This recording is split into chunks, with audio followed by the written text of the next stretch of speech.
Joining us now exclusively is Herbjorn Hansson. He is the founder, chair, and CEO of Nordic American Tankers. Herbjorn, thank you very much for joining us. Would one of your ships be able and willing safely today to go through the Strait of Hormuz?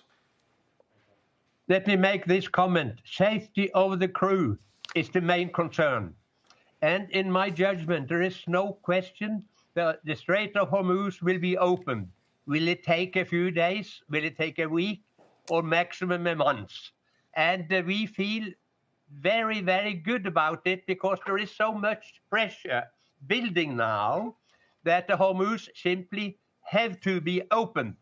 And Iran and the US, they must come together, and they simply have to come together to ensure that the strait is open. China has now entered the scene, and they have said to the market, get it right. But right now, Herbjorn, would one of your crew, your ships, your crew for the safety, are they able to go through the Strait of Hormuz? Absolutely. But we need to have the go-ahead from IMO, an international UN organization. And as far as I understand, that is the only organization that has a direct contact with the authorities in Iran.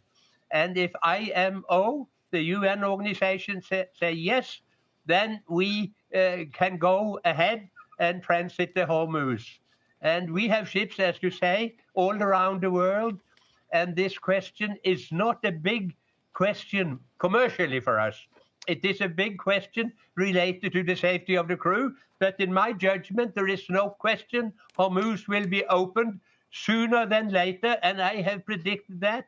And time will tell when it will happen. I expect it will happen soon. Why is that, Herbjorn?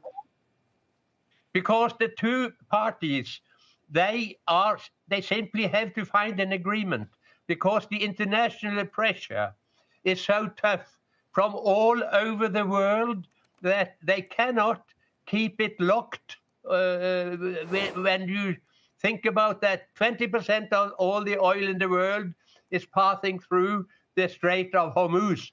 Therefore, both Iran and the US must comply with the international pressure that is building. And that pressure is much, much higher and larger than people seem to understand. Well, that pressure seems to be bringing the Iranians maybe closer to the situation you've described, although our expert last hour said he thought Iran might continue to try to use its influence in the Strait of Hormuz going forward. Is that possible, that even while one conflict, maybe winds down, could this flare up? And if so, does that give you any concern? Well, I think Iran has a history of thousands of years, and America also has a long history, but the two parties simply have to agree. And we, as a company, we don't give advice to politicians because we are not involved in politics. But we provide for the crew and we provide for safety. And in my judgment, and time will tell if I'm right, in my judgment, there is no question it will be opened. I have been in this situation before. In the early 70s, we had the same situation. And also at the time when the Suez Canal was closed, we had the same situation. And presently, the market for our ships and the rates we achieve, they are very, very strong rates. And speaking of the Suez, your fleet is primarily composed of Suezmax-sized tankers.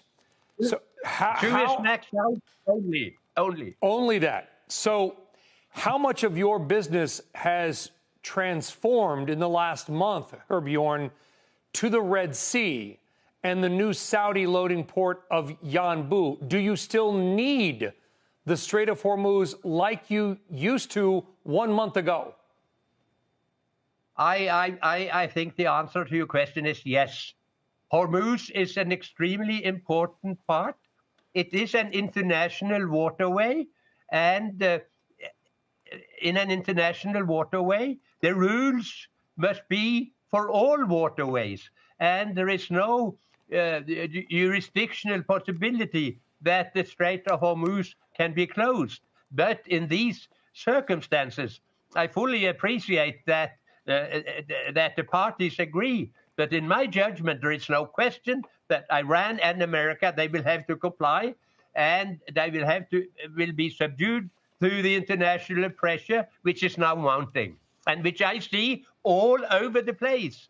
I have no special intelligence except for the fact that I am concerned about the crew, and we communicate with our crew 24 hours a day.